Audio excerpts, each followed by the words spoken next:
안녕하세요. 일상 속 우리들의 이야기를 나눠보는 시간, 열린 스튜디오 시청자 톡앤톡 진행의 김민지입니다.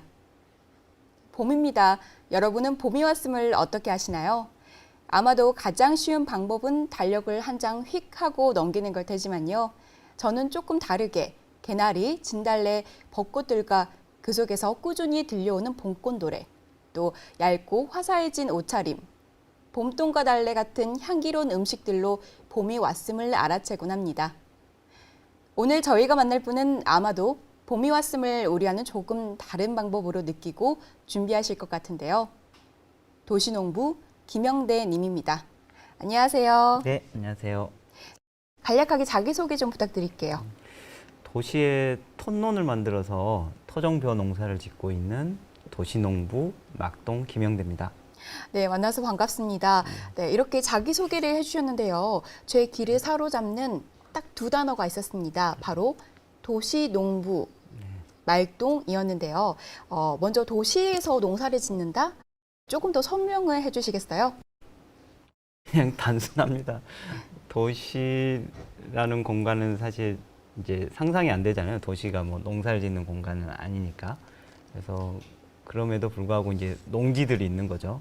거기에서 농사를 짓고 있기 때문에 이제 도시농부라고 이제 좀 표현이 되고 있습니다.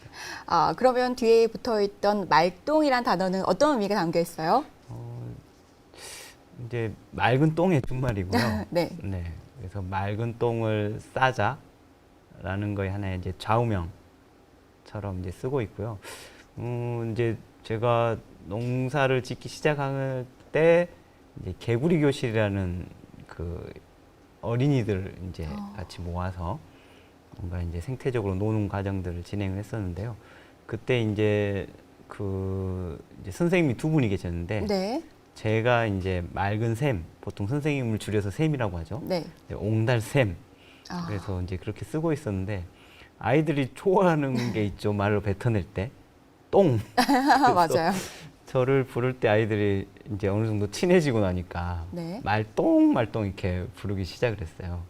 근데 이제 아이들한테도 이게 굉장히 쉽게 다가갈 수 있는 말이기도 해서 여기에 이제 좀 더 생각을 해보니까 맑은 똥?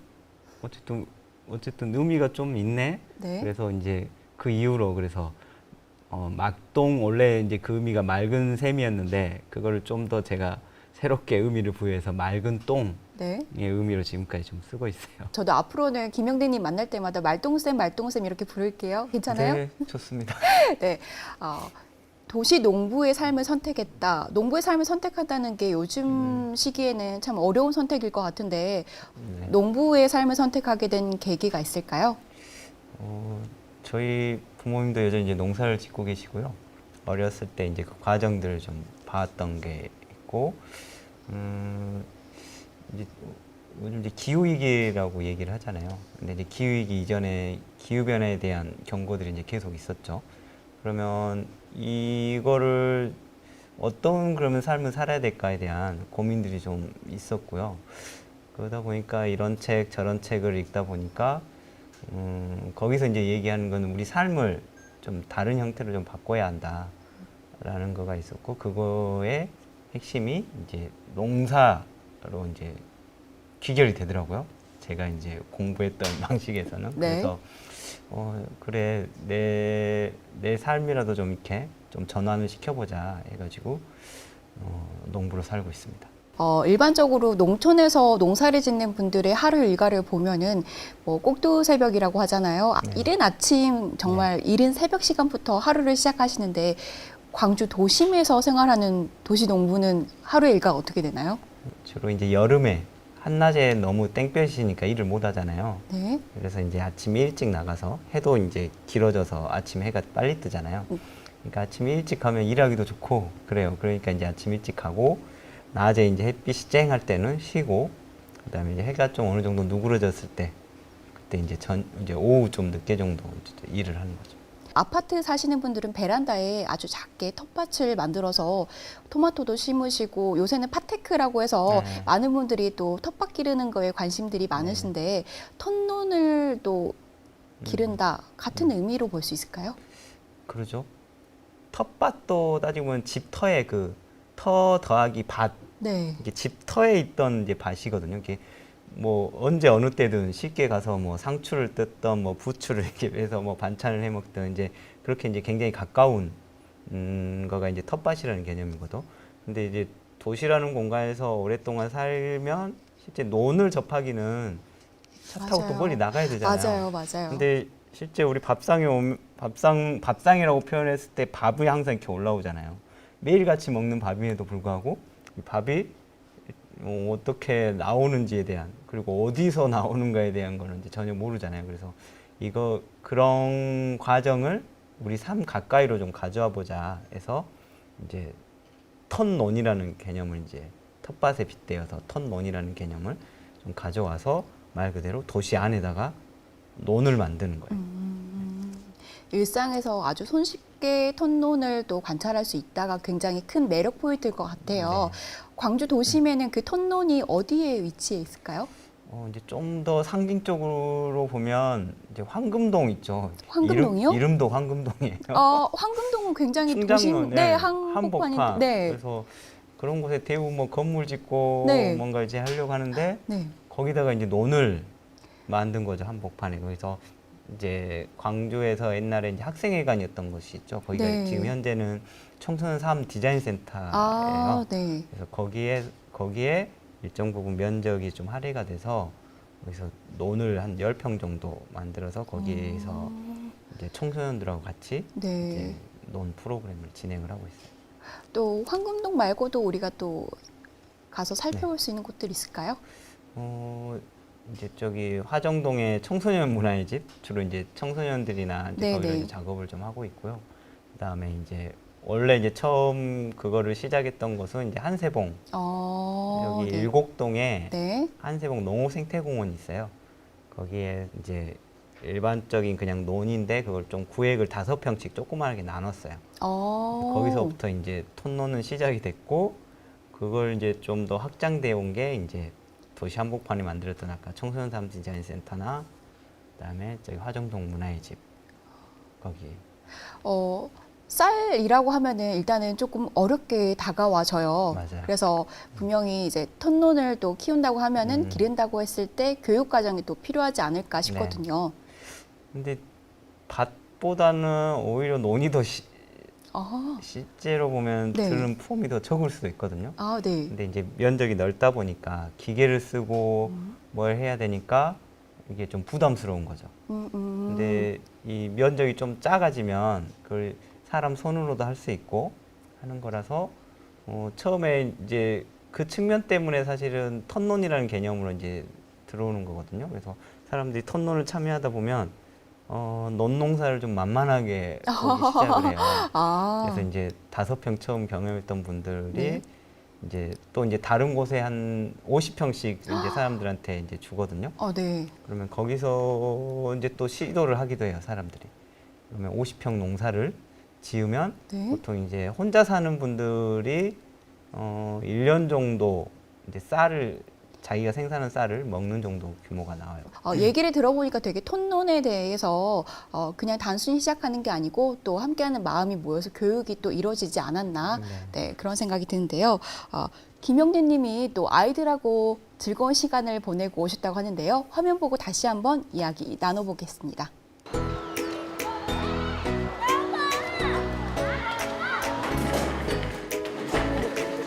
이제 1차적으로는 농사를 어떤 방식으로 지을지에 대한 아이들과 좀 공유를 했고요. 이제 밖에 나가서는 어쨌든 농사를 짓는데 그냥 우리가 일상적으로 시계로 어쨌든 시간이라든가 달력으로는 어쨌든 날짜들을 이제 파악을 해서 언제 뭐 심고를 하는데, 그게 아닌 어떤 자연의 시간은 결국 주위의 나무들이라든가 식물들이 어떻게 변화하고 있느냐, 그런 것들을 이제 관찰하는 거거든요. 그래서 그런 것들을 좀 읽는 어떤 과정들을 아이들과 함께 해볼 거예요. 그래서 저도 올해 기대가 됩니다. 그래서 연못을 아마 여기서 2년 전에 모내게 하는 모습을 봤어요. 네. 보통 일반적으로는 부어봤어요. 이렇게 알곡이 달리죠. 그거 보면 소금쟁이들 물자락 이렇게 생겼나? 아무튼 여러분들 할 거 그래서 대한 이야기들 한번.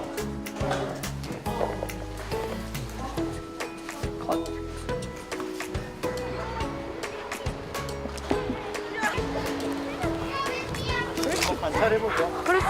내가 스폰 모를 수 있어? 그래서 이거가 우리 다음 시간에는 잘 기억해 두세요. 네. 어떻게 지금 오늘은 어떤 모습을 하고 있었는지 잘 기억해 두고 많이 봐서 재미있었어요. 벼가 어떻게 이렇게 생겼는지 볼 수 있어서 신기했어요. 식물들에서 그 미생물이 있는 것처럼 저희 몸속에도 미생물이 하는 활동이 좀 많다는 걸 알고 미생물이 우리 몸의 세포보다 더 많다는 걸 알아서 신기했어요. 저는 오늘 흥미롭고 여기 전체 둘러보는 게 재밌었어요. 저에 대해서 잘 몰랐는데 막 한 번에 줄기 15개씩 난다는 그런 점이 신기했어요. 수업 너무 재밌었고 앞으로 이 턴론부가 너무 기대돼요. 오늘 수업 재밌었고 이 턴로 잘 키워봅시다, 선생님. 오늘 수업 너무 재밌었고 앞으로도 이렇게 재밌게 수업해 주시면 좋을 것 같아요. 친절하게 잘 설명해 주셔서 앞으로도 이렇게 계속하면 더욱 친해질 수 있을 것 같아요. 다음 시간에 만날 때 우리 시작하기 전에 한번 쭉 우리가 관찰할 그리고 애벌레 같은 게 있어요. 좀 처음에는 어쨌든 어려운 주제일 수 있어서 좀 걱정스러웠는데요. 그래도 아이들이 제가 느끼기로는 그래도 반짝반짝 재밌게 들어줬던 것 같아요. 나에게 밥은? 맛있는 거! 그래. 맛있는 거! 맛있는 거 옆에 맛있는 거! 네, 화면을 보니까 수업을 받는 아이들 표정이 굉장히 해맑아요. 네, 아주 뭐 새로운 생소한 수업을 받으니까 또 그럴 것 같은데 아이들 반응 어땠어요? 생각보다 좀 사실 어려울 수 있는 얘기였는데 네. 그래도 좀 잘 좀 들어줬어요. 네. 수업 과정 주로 어떤 이야기를 아이들과 함께 나누신 거예요? 일단 올해 전체적으로 어떤 방향으로 그리고 이제 그 방향에 맞춰서 어떤 방식으로 벼농사를 지을 건가에 대한 이야기들을 좀 공유를 했어요. 벼농사라고 하면 학교에 그러면 1년 정도의 과정을 두고 함께 아이들과 작업을 하는 건가요? 네. 그래서 이제 벼를 이제 싹을 틔우거든요. 그래서 네. 벼를 싹 틔우는 거부터 논을 만드는 거, 그다음에 모내기하고, 그다음에 풀도 또 관리해주고, 그다음에 이제 수확까지. 수확해서 다시 쌀을 도정을 해서 그걸 이제 직접 먹어보는 과정까지가 1년의 과정으로 진행이 돼요. 수업 중간중간에 또 들어보니까 단순히 벼를 농작하는 수업만이 아니라 또 기후위기라고 해서 또 다른 이야기를 해주셨는데 네. 아이들도 알아가는 과정이 중요하지만 저 역시도 많이 아는 게 없어서 조금 더 자세하게 설명을 해주실 수 있으세요? 지금 이제 농사를 짓다 보면 이제 작년 같은 경우도 비가 많이 왔잖아요, 갑자기. 그리고 이제 태풍도 네. 보통 뭐 8월 이렇게 벼가 익어서 익기 전에 이제 한번 오고 가는데 9월에도 좀 상당히 오더라고요. 네. 그럼 이제 이후에 이게 뭐 변화적으로 계속 기후가 온난화되고 하면 10월까지도 올 수 있겠다라는 네. 게 있거든요. 그러면 그때 태풍이 올 경우에는 굉장히 이제 심각해지는 거죠. 수확 시기에 그걸 수확을 못 하게 되는 거죠. 그러면 식량이 올해 가을에 수확을 해서 네. 그거를 먹고 살아야 되잖아요. 식량 자체가 없어지는 거죠. 이게 수확량이 주는 거죠. 네. 그 부분에서도 이제 굉장히 위험한 부분이고 한다고 하면은 이 기후 위기를 좀 더 기후 변화를 좀 더 이제 낮출 수 있는 방법들인 거가 네. 결국에 그런데 그런 방법 중에 하나가 이제 농사라는 거죠. 네, 그래서 아이들이 그 측면에서 농사를 좀 바라볼 수 있게끔 해줘야 그냥 지금 너무 농사에 대해서 아이들뿐만 아니라 많은 사람들이 그냥 슈퍼에 가서 뭐 먹을 것들을 사는 정도라서 네. 맞아요. 나머지 그 먹을거리에 대한 가치들이 그냥 돈으로만 이제 보여지거든요. 이게 얼마짜리인데 이게 이렇게 비싸? 이 정도밖에 안 되는 거거든요. 네. 근데 그게 우리가 먹는 밥 한 공기 자체가 아까 얘기했던 네. 탄소를 그렇게 흡수를 하고 하는 과정에서 굉장히 의미 있게 나온 거거든요. 근데 그런 가치들을 모른다라는 거죠. 근데 이런 가치들을 알고 꼭 농사를 짓지 않더라도 이 가치를 알고 산 기후위기 시대, 이 우리가 먹는 먹을거리 것들의 가치들을 알고 이렇게 살아가는 것과 아는 거는 기후위기 시대에 굉장히 다른 의미로 다가올 것 같거든요. 아이들이 조금 더 일찍 기후위기나 이렇게 농산물에 대한 소중함을 또 알게 되는 좋은 시간이 되지 않았을까. 네, 네. 네, 그런 생각을 합니다. 그러니까 이게 어쨌든 핵심은 이게 그냥 단순하게 우리가 먹는다는 그거에서 끝나는 게 아니라 네. 이게 다 연결이 돼 있다라는 거를 좀 아이들과 이제 공유하고자 하는 게 이제 그 아이 톤론을 통해서 만나고자 하는 이제 핵심적인 부분이죠. 네. 저도 오늘 말똥님을 이야기를 통해서 또 그 소중함을 조금 더 알아가게 되는 것 같은데요. 오늘 여기 오셔서 함께 하신 이야기를 네. 나눠보신 소감 있을까요? 보통은 이제 이런 이야기들이 사실 현장하고는 좀 동떨어진 전문가들이 또 많이 얘기들을 하시거든요. 근데 말 그대로 그 현장에서 직접 농사를 짓고 그 느끼는 현실적인 이야기들을 좀 이렇게 담아내주는 과정이라서 저도 이제 그런 제가 현장에서 직접 농사지면서 느꼈던 것들을 이렇게 서로 공유하고 할 수 있어서 좋았습니다. 네, 저희 시청자 톡앤톡 마지막 공식 질문이 하나 있는데요. 네네. 네, 말똥 김영대님의 앞으로 바라는 점, 꿈이나 목표가 있다면 마지막으로 소개해 주시겠어요? 모든 사람들이 농부인 거. 아, 그래서 농부이면서 대통령이고, 농부이면서 정치인이고, 농부이면서 뭐 선생님일 수도 있고, 농부이면서 노동자일 수 있고. 그래서 농부의 삶을 기본적으로 좀 가져가면서 사회에 필요한 일을 좀 곁다리로 하는 그런 좀 사회가 되면 좋겠다는 게 제 꿈입니다. 확실히 김영대님을 얘기할 때 이 농부라는 단어를 빼놓을 수는 없을 것 같아요. 그런 점에서 도시농부 김영대로서 올해 이루고자 하는 목표가 있다면 뭐가 있을까요? 제가 올해 좀 추진하고 있는 게 한 3가지 정도거든요. 네, 이제 첫 번째는 결국 이제 모든 사람들이 농부의 삶을 사는 것들이 하나의 이제 꿈이라고 하면 그거는 결국에 이제 자기 먹을 거에 대한 자급에 대한 부분이거든요. 네, 그 중에서도 이제 가장 중요하게 생각하는 이제 곡물인 거고, 그래서 그 곡물을 자립할 수 있는 그런 어떤 시스템, 그래서 이제 그 정미소를 운영을 하고 있어요. 그래서 아, 그 적은 양으로도 네. 곡물을 이제 뭐 도정을 하든 어떤 방식으로 해서 먹을 수 있게끔 하는 거를 하나를 올해 이제 조성을 하는 게 하나가 목표고요. 두 번째는 이제 땅이 필요해요. 땅이 필요한데 이제 저 같은 뭐 소농이라든가 뭔가 다시 삶을 전환하려고 어떤 농부가 되는 삶으로 예를 들면 전환하려고 했을 때 땅을 구하기가 어려워요. 사람들이 접근해 올 때 같이 쉽게 거기서 좀 뭔가 정착하는 데도 도움이 되고 하는 방식이 무엇일까 했을 때 저는 이제 공유지를 이야기를 하고 있거든요. 마을 공유지. 네. 그래서 예를 들면 뭐 땅을 안 쓰고 있는 곳들을 계속 이렇게 새로 이제 재조성을 해서 사람들한테 이제 공유시키는 것들이 올해 지금 추진하고 있는 목표입니다. 그럼 마지막 한 가지 목표는 뭔가요? 자급에 대한 네, 부분들이 좀 통용이 될 수 있는, 이게 작업을 한다고 해서 이거를 그 농부들이 그거를 온전히 다 먹는 게 아니라 일부는 이제 잉여되는 것들이 있거든요. 아, 근데 양이 적어요. 양이 적는데 일반 우리 시장으로 이것들이 나올 수 있는 것들은 또 아니거든요. 근데 이것들이 좀 더 시장으로 나올 수 있는 구조라고 하면 네, 좀 더 이제 그 이외의 사람들도 좀 더 이 사람들의 삶을 좀 지지해 줄 수 있는 방식으로 소비가 될 수 있잖아요. 그래서 그 형태로 이 사람들의 예를 들면 좀 더 생태적인 방식의 농부로 사는 삶에 대한 가치들이 좀 통용될 수 있는 시장들을 좀 만들어가는 게 이제 또 마지막 목표입니다. 네.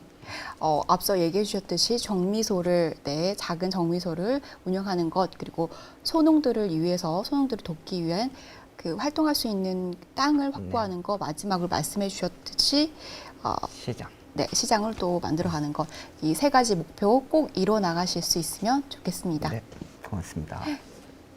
작지만 강한 힘을 꾸준히 실천해 오고 계신 김영진님과의 즐거운 만남이었습니다. 일상 속 우리들의 이야기를 나눠보는 시간 열린 스튜디오 시청자 톡앤톡 진행의 김민지였습니다. 감사합니다.